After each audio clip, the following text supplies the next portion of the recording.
Hello and welcome back to a new blog. আজকে আমরা যাচ্ছি রোমান ইতিহাসে ভরা ইউকের একটা ছোট্ট শহরে, যার নাম বাথ।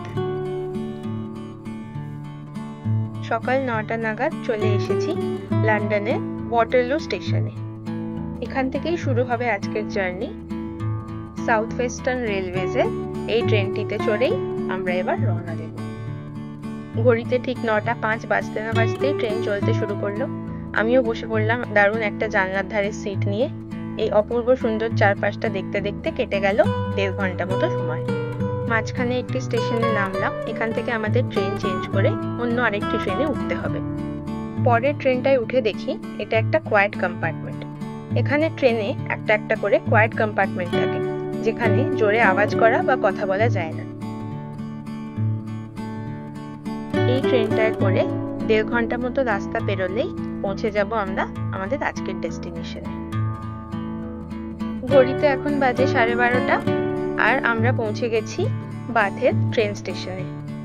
স্টেশনের বাইরেই একটা সুন্দর ম্যাপ করা আছে গোটা শহরে। যে হোটেলে আমি বুকিং করেছি সেটা এখান থেকে হেঁটে 10-12 মিনিট মতো রাস্তা।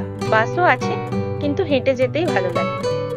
হোটেলের চেকিং টাইম দুপুর 2টোয়, আর এখন সবে 12:30 বেজে কিছুক্ষণ হয়েছে। তাই ঠিক করলাম একেবারে লাঞ্চ সেরে হোটেলে ঢুকবো। হেঁটে যেতে যেতেই দেখতে পেলাম পাটনি ব্রিজ বলে এই জায়গাটি, যেটি এতদিন ছবিতেই দেখে এসেছি। ব্রিজের ঠিক পাশেই একটা কফি শপ আছে, যেখানে ঢুকলাম লাঞ্চ নেব বলে। যেরকম এখানকার সব কফি শপেই থাকে, অনেক রকমের বেকড জিনিস, মিষ্টি, নোনতা, তার সাথে বিভিন্ন রকমের কফি, সবই আছে এখানে। আর তার সাথে যেটা ভীষণ সুন্দর সেটা হচ্ছে এই ক্যাফের জানলা দিয়ে পাশের এই ব্রিজটার খুব সুন্দর একটা ভিউ পাওয়া যায়। অল্প খাবার প্যাক করিয়ে নিয়ে আমরা হাঁটা দিলাম এবার আমাদের হোটেলের দিকে। এখান থেকে 5 মিনিট মতো লাগবে হেঁটে যেতে। পৌঁছে গেলাম আমাদের হোটেলে। আমি YMCA তে একটি রুম বুক করেছি।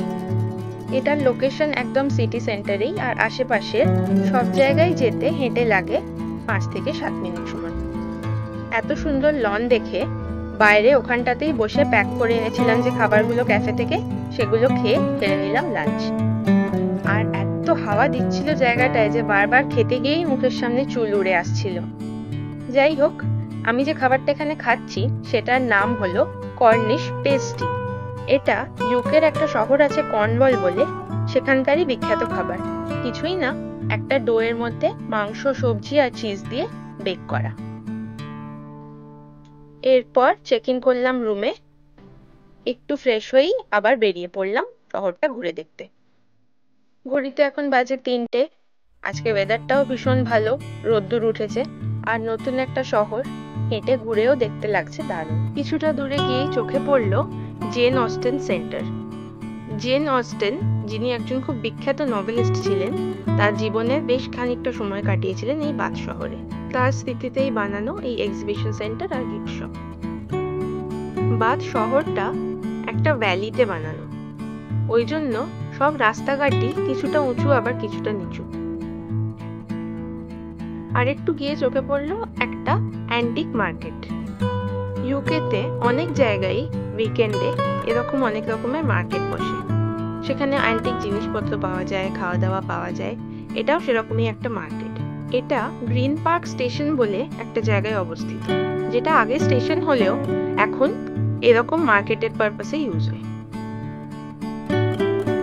3:30 বাজে আর মার্কেটটা 4টেই শেষ হবে, তাই সব দোকানদার এবার আস্তে আস্তে জিনিসপত্র গুটিয়ে ফেলছেন।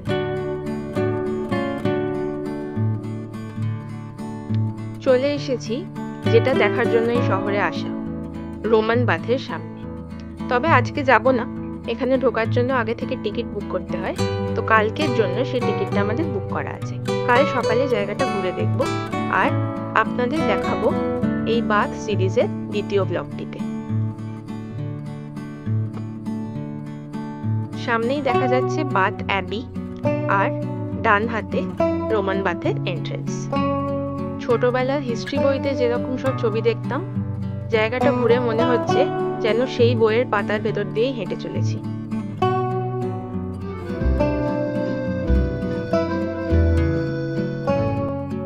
রাস্তাঘাটে কিছুটা ছাড়া ছাড়াই বিভিন্ন মিউজিশিয়ানরা গান বাজনা করেন, হয় কোনো বাজনা বাজিয়ে নয় গান গেয়ে। দাঁড়িয়ে শুনতেও ভীষণ ভালো লাগে।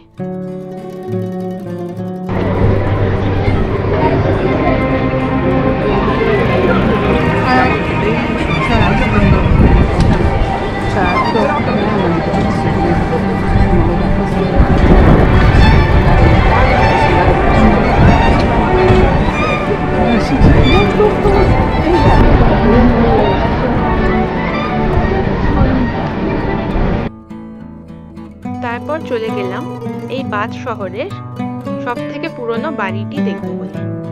বাড়িটির নাম স্যালি লান।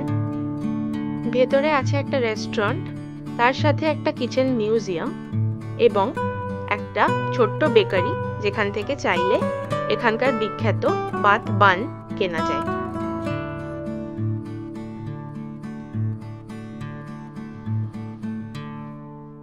ভেতরে ঢুকে সরু পেঁচানো অন্ধকার একটা সিঁড়ি দিয়ে নেমে গেলেই চোখে পড়বে এই কিচেন মিউজিয়ামটি।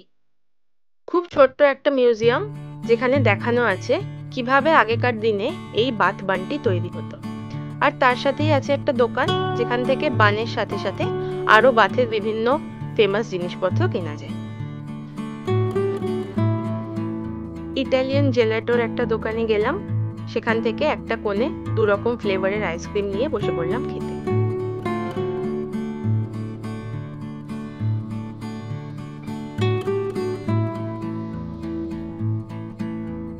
আইসক্রিম খেয়ে চলে গেলাম সামনেই একটা বিশাল বড় পার্ক আছে সেখানে। পার্কটার নাম প্যারেড গার্ডেন্স। পাশ দিয়েই বয়ে গেছে নদী, আর আজকের এই রোদ ঝলমলে দারুণ ওয়েদার, তাই বহু লোক পার্কে এসে রোদ পোহাচ্ছেন।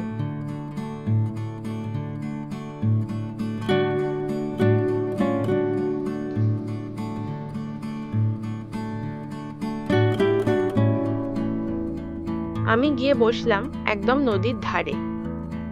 নৌকা আসছে পরপর, আর তার সাথেই মাঝে মাঝে কিছু রাজহাঁস এসে খেলা করে যাচ্ছে। দেখতে দেখতে কখন যে 1-1.5 ঘন্টা কেটে গেল বুঝতেই পারলাম।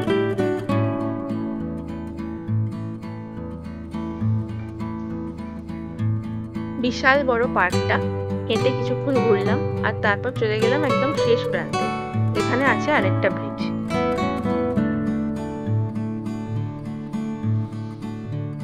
ব্রিজের ওপরে দাঁড়িয়ে আরো কিছুক্ষণ এই নৌকা দেখে তারপর আবার হোটেলে ফিরে গেলাম। কিছুক্ষণ পরেই আবার বেরোবো ডিনার করতে। ঘড়িতে এখন বাজে রাত 8:30, কিন্তু আশপাশের আলো দেখে সেটা বোঝার বিন্দুমাত্র উপায় নেই।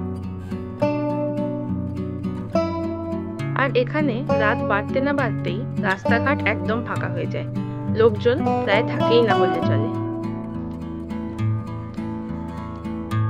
হেঁটে যেতে যেতে চোখে পড়লো রোমানদের তৈরি একটা দেওয়ালে কিছুটা অংশ। ডিনারের জন্য গেলাম একটা ইটালিয়ান রেস্টুরেন্টে। পিৎজা খেয়ে ডিনার সেরে শেষ করলাম আজকে 3টা। আবার দেখা হবে কালকে, মানে এই ব্লগের দ্বিতীয় অংশটিতে। কালকে অনেক কিছু ঘুরে দেখাবো, যার মধ্যে অন্যতম হচ্ছে রোমান বাথ। আশা করি এই ব্লগটা সবার ভালো লেগেছে। তাড়াতাড়ি দেখা হবে আবার পরের ব্লগটায়। টাটা।